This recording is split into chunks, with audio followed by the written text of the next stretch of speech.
কতদিন পরে যে একটা বিয়ের ইনভাইট পেলাম যেটা তোমাদের সাথে আমি শেয়ার না করলে বুঝবেই না। ফাইনালি বিয়ে বাড়িতে গিয়ে কি কি খেলাম, কি কি করলাম আর কোন ছেলে আমার পিছনে লাগলো সবটাই এই ভিডিওতে শেয়ার করব। Hello everyone, welcome back to my mini blog. কেমন আছো তোমরা সকলে? আমি তোমাদের সকলের প্রিয় রত্না। আমার নতুন একটা মিনি ভিডিওতে সবাইকে জানাচ্ছি ওয়েলকাম। বেসিক্যালি খুব সুন্দর করে শাড়ি টাড়ি পরে নিয়েছি, প্রায় 1 বছর পর আমি শাড়ি পরলাম।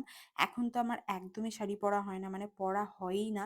তো ফাইনালি শাড়ি পরেছি কিন্তু কোনো রকম ফুল নিইনি। আর বিয়ে বাড়ি যাবো, শাড়ির সাথে কোনো ফুল নেবো না, এটা হতেই পারে না, মানে বিয়ে বাড়িতে আমাকে মানাবেই না তাহলে। তো যাই হোক, আমি একটা নর্মালি খোপা বেঁধে নিয়েছিলাম আর রাস্তায় দাঁড়িয়ে এরকম ওপেন আমি কিন্তু ফুলটা গুজে নিলাম, যেটা জুঁই ফুল ছিল। আর এদিকে দেখো আমাদের অক্ষয় দাদা পুরো জামাই সেজে, পুরো লাল টুকটুকে জামাই সেজে চলে এসছে। তো ফাইনালি আজকে অক্ষয় দাঁড়ি বিয়ে ছিল আমাদের সোমা দিদি ভাইয়ের সঙ্গে। সোমা আমার হচ্ছে স্কুল ফ্রেন্ড আর কি।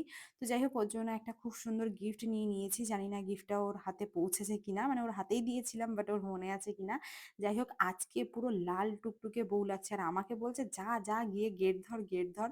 আর ওর না প্রচন্ড পরিমাণ ঠান্ডা লেগেছিল আর ওকে অনেক দিন, মানে বলতে পারো অনেকগুলো দিন পর, মানে দিন বললে হয়তো ভুল হবে, অনেকগুলো বছর পর ওর সঙ্গে দেখা। আর ওকে এরকম লাল টুকটুকে বউয়ের একটা বেনারসি পরে এমন একটা ছোটখাটো বউ লাগছে যেটা সামনাসামনি তোমরা না দেখলে বুঝতেই পারবে না। তো প্রচুর সুন্দর লাগছিল, মানে তুলনার বাইরে কেউ নজর না দেয় এতটা পরিমাণ সুন্দর লাগছিল ওকে। আর ওকে দেখে না নিজের বিয়ের কথা ভাবছিলাম যে নিজেকে বিয়ের দিন ঠিক কতটা সুন্দর লাগবে। যাই হোক, এদিকে আমি একটু স্টলে চলে এসেছিলাম খাওয়া দাওয়ার জন্য। কিছু পকোড়া ছিল, পকোড়াটা খুব টেস্টি ছিল। যাই হোক, এই বৃষ্টি কাদার মধ্যে বিয়ে বাড়ি যেতে একদমই ইচ্ছা করে না।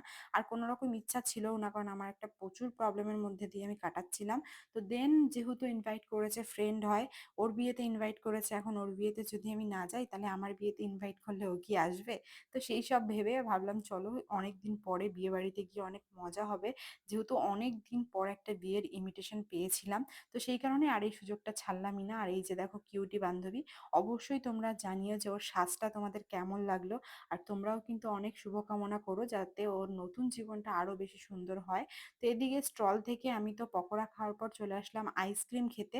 আর আইসক্রিম খেতে না খেতে অলরেডি এদিকে কিন্তু বরযাত্রী ঢুকে গেছে, মানে বরমশাই অনেকক্ষণ আগেই ঢুকে গেছে। ওদের লগ্নটা ছিল, বিয়ের যে লগ্নটা সেটা ছিল রাত্রি 9টা সাড়ে 9টার দিকে। আর এই কারণে কিন্তু প্রচুর পরিমাণ লেট করে সবাই আসছিল। তো এখনো যেহেতু মানে বর কনে বিয়েতে বসবে, তাই ভাবলাম চলো বর কনে তো বিয়েতে বসবে কিন্তু মেইন কোর্সটা সারা যাক। কারণ এখানটায় প্রচুর পরিমাণ লাইন পড়ে যায়। আমরা এই যে খাবারের যে লাইনটা দাঁড়িয়েছি অলরেডি, এখানটায় আমরা প্রায় 5 মিনিট দাঁড়িয়ে থাকার পর এই যে খাবার টেবিলে ঢুকতে পারলাম। আর এখনো মানে কোনো রকম টেবিল পরিষ্কার করেনি, আমরা তার আগেই এখানটায় বসে পড়লাম যাতে আমরা খুব সুন্দর করে খাওয়া দাওয়াটা কমপ্লিট করতে পারি। বিয়ে বাড়িতে আসলে সবার কিন্তু এই জিনিসটাই মাথায় থাকে যে কখন গিয়ে বসার টেবিলে বসবো খাওয়া দাওয়ার জন্য। যাই হোক, এই হচ্ছে আজকের মেনু। সোমা ও অক্ষয়ের শুভ বিবাহ 29 তারিখে ছিল, যদিও ভিডিওটা দিতে একটু লেট হয়ে গেল তার জন্য সরি। যাই হোক, আমি বসে পড়লাম আর এদিকে ফার্স্টে লেবু দিয়ে দিল। আর জানো তো আমি বিয়ে বাড়িতে আসলে সব থেকে বেশি যে জিনিসটা খাই সেটা লেবু। আর ওর বিয়ের রেসিপিগুলো খুব সুন্দর ছিল, কিন্তু মন থেকে বলছে আমি কোনো রকম কোনো কিছুই ঠিক করে খেতে পারিনি, কি জানি কেন খেতে পারিনি। তোমরা লাস্টে দেখতে পারবে আমার প্লেটের অবস্থা। ফার্স্টে একটা ডিমের ডেভিল দিয়েছিল, রাধা পল্লবী দিয়েছিল, দেন দিয়েছিল হচ্ছে মুগ ডাল দিয়ে একটা খুব সুন্দর একটা ডাল মাছের মাথা দিয়ে, তার সঙ্গে ভাত, তারপরে দিয়েছিল কাতলা মাছের কালিয়া, স্যালাড। আর এদিকে দেখো, এদিকে ফ্রাইড রাইসের অবস্থা আমি কি করছি, মানে ফ্রাইড রাইসের ভিতরে যা ছিল মোটামুটি সব কিছু আমি টেনে বার করে দিচ্ছিলাম, কারণ আমি এইসব খেতে একদমই পছন্দ করি না, মানে সবজি খেতে একদমই পছন্দ করি না, কিন্তু ফ্রাইড রাইসটা আমি বেশ ভালো খাই। তো মোটামুটি ফ্রাইড রাইসের সাথে দিয়েছিল একটা চিকেন, আর এটা আমি ইচ্ছা করেই বলেছিলাম যে আমাকে একটাই চিকেন দাও হাড় দেখে। বাট বিশ্বাস করো মন থেকে বলছি আমি একটুও পেট ভরে খেতে পারিনি। আর এদিকে দেখো অলরেডি বিয়ের জন্য কিন্তু সবকিছু জোগাড় যন্ত্র কমপ্লিট হয়ে গেছে আর বউ কিন্তু হেঁটে হেঁটেই যাচ্ছিল। এখনই ওদের শুভদৃষ্টিটা স্টার্ট হবে। আর আমার মনটা কোনো রকম ভাবে এখানে থাকছিল না, মানে মনটা চাচ্ছিল এক দৌড় দিয়ে চলে যাই, গিয়ে বিয়েটা দেখি। আর আমার বিয়ে দেখতে প্রচন্ড ভাল লাগে। এই হচ্ছে আমার প্লেটের অবস্থা। প্রত্যেকটা রান্না খুবই সুন্দর হয়েছিল, খুবই টেস্টি হয়েছিল, কিন্তু দুর্ভাগ্যক্রমে আমি শুধুমাত্র মন থেকে খেয়েছি শুধু এই আমের আচারটা।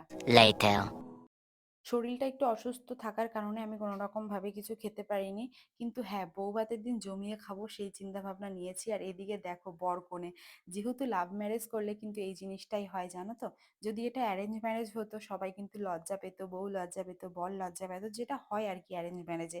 বাট লাভ ম্যারেজে এগুলো কিন্তু কিছুই হয় না। আর জানো তো ওদের এই ভালোবাসাটা কিন্তু অনেক বছরের, মানে অনেক দিনের ভালোবাসা। আর এত সুন্দর ভালোবাসা যখন নতুন করে পূর্ণতা পায় না, তখন সেই জিনিসটাকে নিয়ে আর কোনো কথাই হবে না। তো নতুন জীবনে দুজনে অনেক সুখী হও, অনেক ভালোভাবে থাকো, ভালোভাবে কাটাও, সুখ-দুঃখ ভাগ করে নাও সেটাই চাই। আর দুজনকে সত্যি বিশ্বাস করো এরকমভাবে দেখতে পাবো আমি সত্যি কখনো ভাবতে পারিনি যে ওদের বিয়েতে আমি থাকবো। কারণ সোমার সাথে আমার অনেকদিন কোনো রকম যোগাযোগ হয়নি।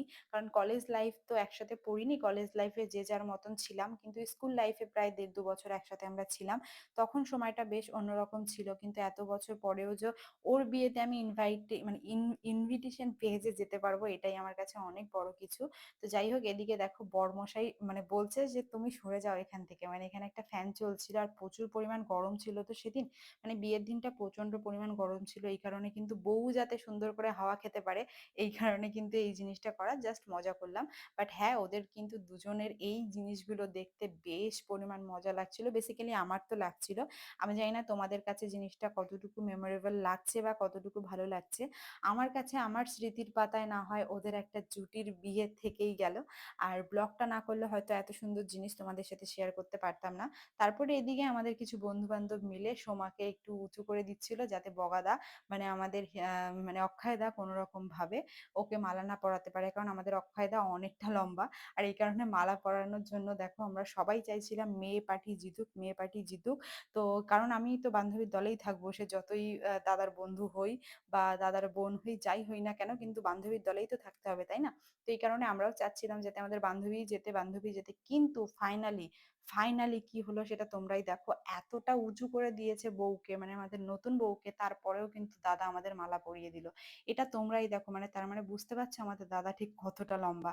ওদের বিয়েটা খুব সুন্দর করে সম্পূর্ণ হবে। আমি সেটাই চাই। কিন্তু আমার হয়তো বেশিক্ষণ থাকা হবে না। কারণ আমার প্রচুর পরিমাণ মাইগ্রেনের ব্যথা স্টার্ট হয়ে গেছিল। আমি ঠিক করে খাওয়া-দাওয়া করতে পারিনি সেটা অলরেডি তোমরা দেখেই নিয়েছো। মানে ঠিক করে খেতে পারিনি। খেতে বসে আমার প্রচুর পরিমাণ প্রবলেম হচ্ছিল যে কারণে আমি খেতেও পারিনি। তো এই কারণে আমার আর সত্যি বলতে একটুও ভালো লাগছিল না। চাইছিলাম একটু বসে বিয়েটা দেখব। কিন্তু এখানে কোন রকম প্লেস আমি পাইনি। আর এই কারণে আমার শরীরটাও ভাল লাগছিল না। ভাবলাম চলো বিয়েটা সম্পূর্ণভাবে হোক। অলরেডি মানে অর্ধেক বিয়ে হয়েই গেছে। শুধু সিঁদুরদানটা তখন বাকি ছিল। তো এবার আমরা পান-টান নিয়ে ভাইকে নিয়ে বেরিয়ে যাচ্ছি। আর এখনো দেখো রাত্রির প্রায় তখন বাজে 10:30টার উপরে। মানে 11টার কাছাকাছি। তখনও এই লেভেলের ভিড় ছিল স্টলে। মানে এখনো এতটা স্টলে ভিড় তাহলে মানুষ কখন খাবে, কখন বাড়ি যাবে? যাই হোক আজকের ভিডিওটা তোমাদের ঠিক কেমন লাগলো অবশ্যই জানিও। দেখা হবে একবারে বউ ভাতে গিয়ে।